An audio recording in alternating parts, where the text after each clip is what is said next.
Least squares regression. Regression lines are lines of best fit for a set of data that is not linear and would create a scatter plot. Their purpose is to find a measurable trend in the data in order to make future predictions. We know that the equation of this line takes the form of y equals mx plus b, or the equation of a line in slope-intercept form. Let's revisit this concept with a new perspective. The variables x and y in the equation represent the independent and dependent axes on a graph. However, in statistics, researchers use those terms in slightly different ways. Therefore, in regression, the variable plotted on the vertical axis is called the response variable, and the one plotted on the horizontal axis is called the explanatory variable. An explanatory variable is the expected cause, and it explains the results, and that's going to be assigned to our x variable. A response variable is the expected effect, and it responds to the explanatory variables. So that's our y variable in the equation.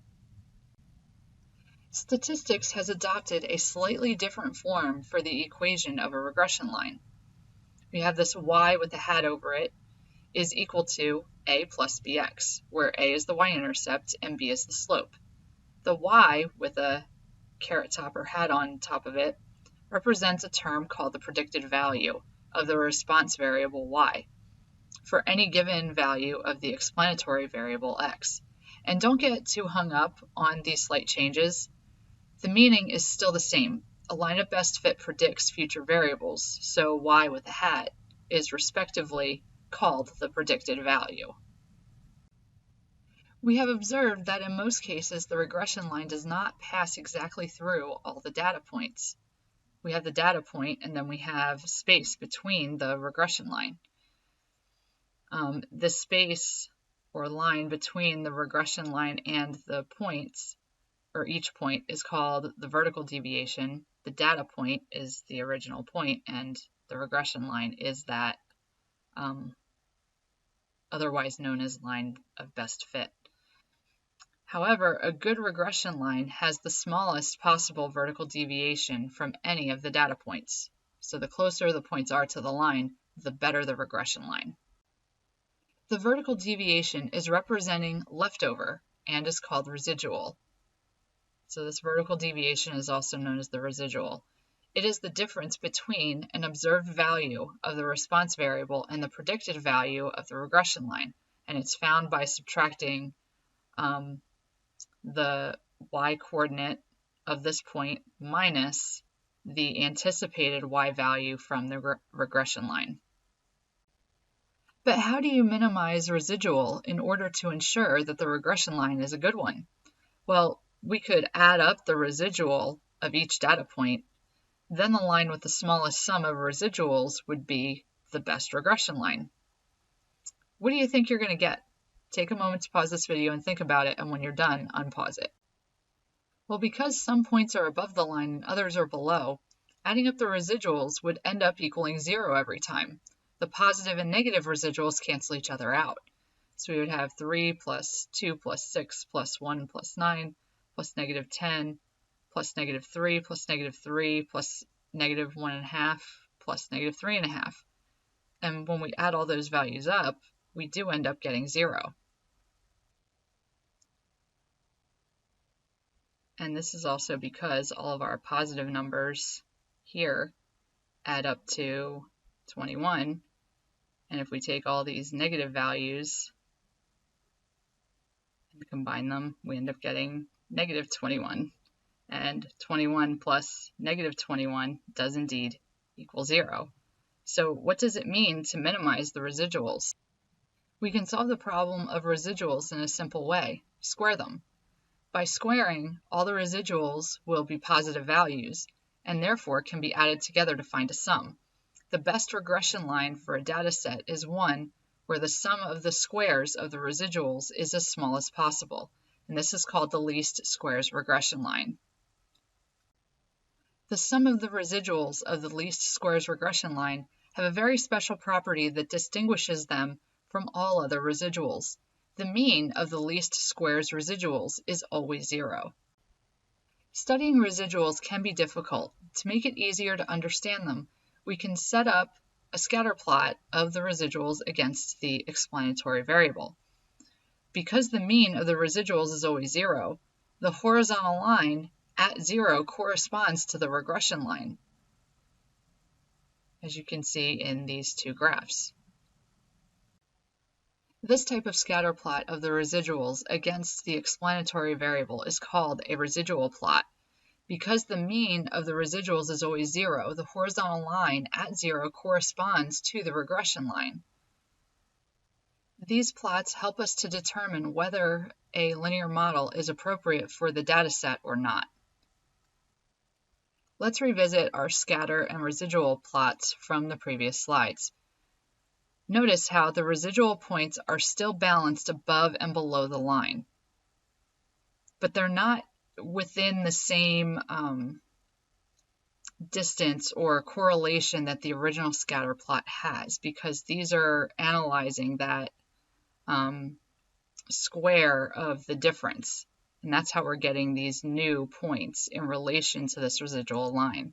And this symbolizes that the linear model in the first graph shown here accurately represents the data.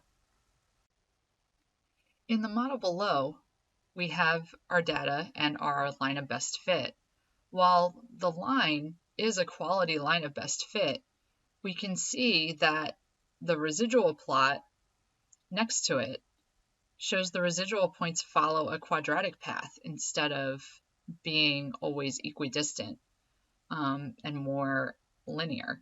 So therefore, the linear model that has been drawn here is not a good representation of the data. To assess how well a line fits all of the data, we can calculate the standard deviation of the residuals, or S. And this is done using a method that is similar to finding the standard deviation. It provides an estimation of the typical prediction error, or residual. And we have that the standard deviation of the residual is equal to the square root of, in the numerator underneath of the radical, we have the sum of the residual squared. And then in the denominator inside the radical, we have n minus 2. And here it is also written out in more of a mathier term instead of with the word residuals. So we still have the sum, and the residual is calculated using the y value minus the predicted value, and we're squaring each of those terms, and then all divided by n minus 2. And the value of S, or the standard deviation of the residuals, is in the same units as the response variable. There is another way to tell how well the least squares regression line predicts values. The coefficient of determination, unlike standard deviation, results in a percentage from 0 to 100%, representing how well the line has fit the data. It is represented by r squared, and you may have noticed this in some of the calculators, and it is sometimes seen as r-SQ in other technologies. The coefficient of determination is the fraction of the variation in the values of y that is accounted for by the least squares regression line of y on x. So r squared is equal to 1 minus the fractional quantity of the sum of the residual squared divided by the sum of each y value minus the mean of the y values quantity squared. And then with the equation fully written out, it's equal to 1 minus the sum of each y value minus the predicted value quantity squared divided by the sum of each y value minus the mean squared. And the closer that r squared gets to 1, or 100%, the more appropriate a model the least squares line is. It's important to remember these 4 things. First thing is to determine which is the explanatory variable and which is the response variable, and that is crucial in the least squares regression. It's also important to note that an association between an explanatory variable x and a response variable y, despite its strength, is not by itself enough to show that the changes on X cause the changes on Y. The correlation and regression lines only describe linear relationships, so always plot your data first. And the least squares regression lines are easily affected by small data changes. When one point can change the value of R drastically, the statistic is said to be not resistant. We could also have outliers and influentials. A point that lies outside the group of overall data points is called an outlier. Points that are outliers in the vertical direction but not horizontal have large residuals. And a point that is extreme in a horizontal direction with no other points around it is called influential because it will affect a least squares line drastically.